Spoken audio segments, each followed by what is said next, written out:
TV?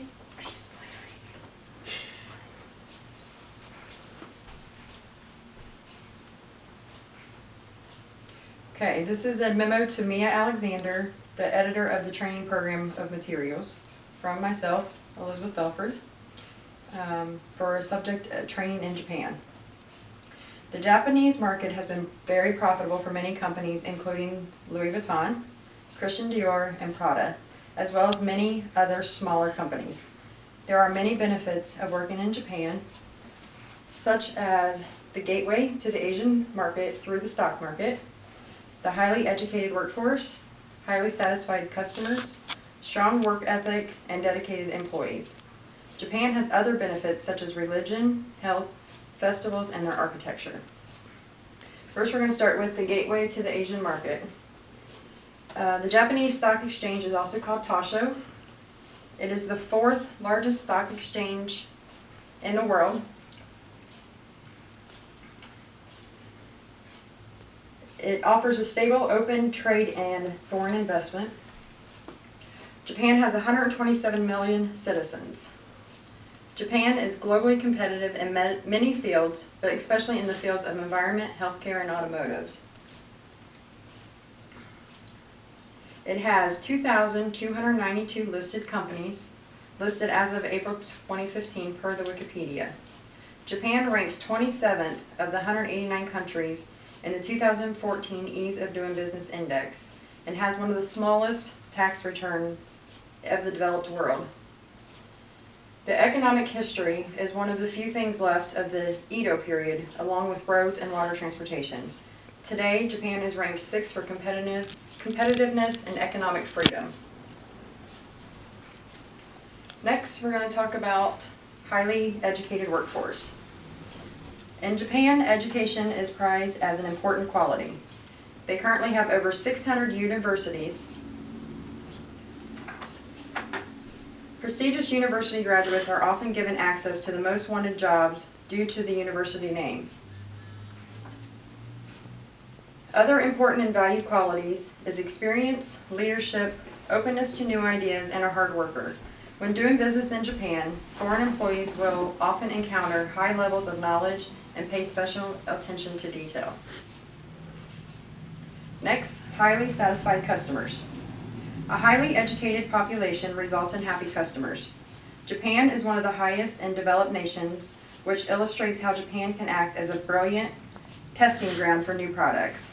Laura Peterson, the president and CEO of IKEA Japan, states, "Japan customers are very well educated, so they understand the difference between a product that's high performance and low cost rather than opposite."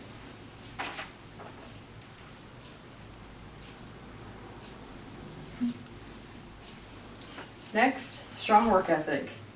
Japan places a huge emphasis of belonging and responsibility towards their workplace.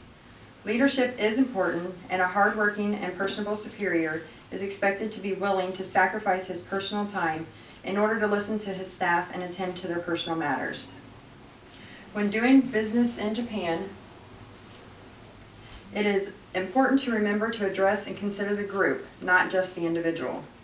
Relationships are valued and certainly worth spending time developing them initially. Death from too much work in Japan is so common they have a name for it. It's called karashi. The Japanese government has been trying to set limits on overtime but is vastly failing. This problem became clear enough to warrant its own word back in the late 1970s. 30 years later, the labor laws were so weakly enforced that the United Nations International Labor Organization has described Japan as a country with no legal limits on practice.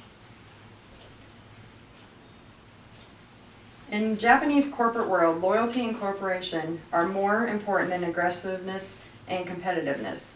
Japanese takes pride in their jobs and work long hours to demonstrate that dedication in hopes of increasing their status in the company. They are willing to work long shifts over unusual hours, which is a huge benefit for international organizations doing business in Japan. In order to do the above items successfully, you have to have a comprehensive understanding of Japanese business and social cultures on all levels. International organizations employing people in Japan or working with Japanese on a regular basis Develop skills to successfully deal with many cultural differences. For example, religion. Japan has a full religious freedom based on Article 20 of its constitution per the Wikipedia. The majority of population subscribe to Shinto, practiced by nearly 80% of the population. However, only a small percentage will actually say they are Shinatists. Christianity was first introduced in Japan in 1549. Today, fewer than 1% are Christians. Other minority religions include Hinduism, Judaism, and Islam. Next is health. Healthcare is provided by the government in Japan. Fees are set by a government committee and offered through a universal health insurance system. All elderly people are automatically covered by government insurance since 1973. One major difference with healthcare in Japan versus the United States is Japan's are free to select the physician of their choice, regardless of who's on their plan. Next is the festivals in Japan. Festivals in Japan are called Masarai, which are celebrated every year. Unlike the United States, Japan has no specific dates for festival dates that vary from area to area. However, they do usually cluster around one traditional holiday. They are usually based around a specific event and have food stalls, entertainment, and carnival games to keep people entertained.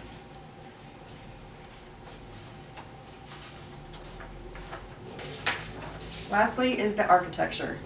Japan architecture is typically wooden structures elevated slightly off the ground. They usually have tiled roofs. Sliding doors were usually installed of walls so that the internal configuration of a space can be customized for different occasions.